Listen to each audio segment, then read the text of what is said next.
প্রিয় ভাই ও বোনেরা, আইটি সেন্টার, যা আমি আগেই বলেছি যে এটি রংপুর পীরগঞ্জে অবস্থিত। এটি হচ্ছে বিজ্ঞান প্রযুক্তির একটি আধুনিকায়ন।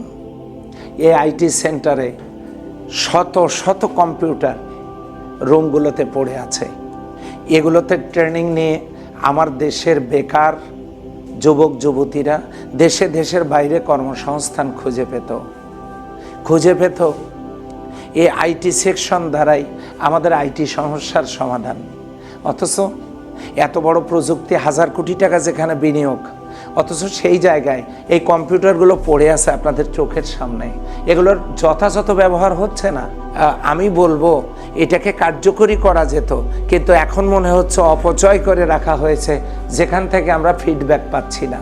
আমি আপনাদের মাধ্যমে দেশবাসীকে জানাতে চাই, সেই সাথে জানাতে চাই বর্তমান অন্তর্বর্তীকালীন সরকারের প্রধান উপদেষ্টা মহোদয়কে, এখান থেকে আমাদের এই প্রযুক্তিকে কাজে লাগিয়ে আমাদের উন্নত এবং আমাদের আইটি সেকশনে অনেক গবেষক, অনেক ইঞ্জিনিয়ার, অনেক বড় বড় চাকরিতে আমাদের সন্তানদেরকে আমরা যেখানে অন্তর্ভুক্ত করতে পারতাম, বেকারত্ব নিরসন হতো, দেশ বিদেশে চাকরি করার মধ্য দিয়ে আমাদের অর্থনৈতিক চাঙ্গা হতো।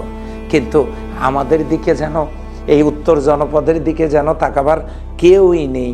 অথচ যথেষ্ট সম্ভাবনাময় আমাদের এই দেশ, বিশেষ করে উত্তর জনপদ। আমি আপনাদের মাধ্যমে দেশবাসীকে এই মেসেজ দিতে চাই, সৎ এবং যোগ্য নেতৃত্ব নির্বাচনের মধ্য দিয়ে এই সকল সমস্যার সমাধানগুলো সম্ভব বলে আমি মনে করি। সেক্ষেত্রে আপনারাও সহযোগিতা করবেন। দেশবাসী আপনাদের দিকে চেয়ে আছে একটি সুন্দর রাষ্ট্র দেখবার জন্য। আসুন আমি আপনাদেরকে আরও কিছু গুরুত্বপূর্ণ বিষয় দেখাতে নিয়ে যাচ্ছি।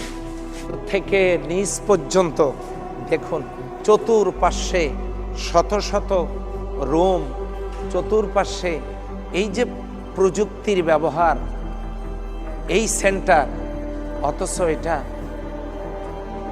নির্জীব অবস্থায় পড়ে আছে।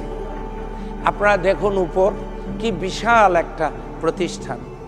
আমাদের এগুলো কাজে লাগাতে হবে। আমাদের দেশকে বিশ্বের মানচিত্রে, বিশ্বের দরবারে উঁচু করে দাঁড় করাতে হবে।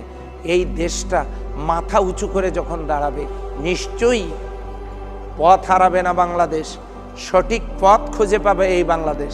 সেক্ষেত্রে আমাদের সকলকে হতে হবে যত্নবান, হতে হবে দুর্নীতিমুক্ত, হতে হবে স্বজন প্রীতিমুক্ত।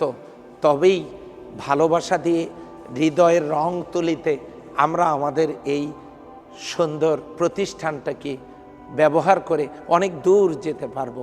আল্লাহ যেন আমাদেরকে কবুল করেন, এটি সকলের কাছে কামনা।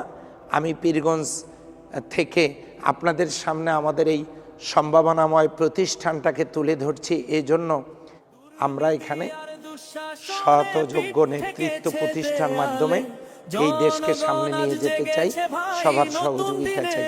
আল্লাহ আমাদেরকে কবুল করুন।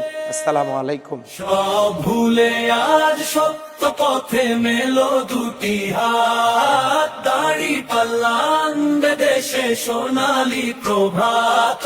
ভাই দাড়ি পাল্লা আনবে দেশে সোনালী প্রভাত।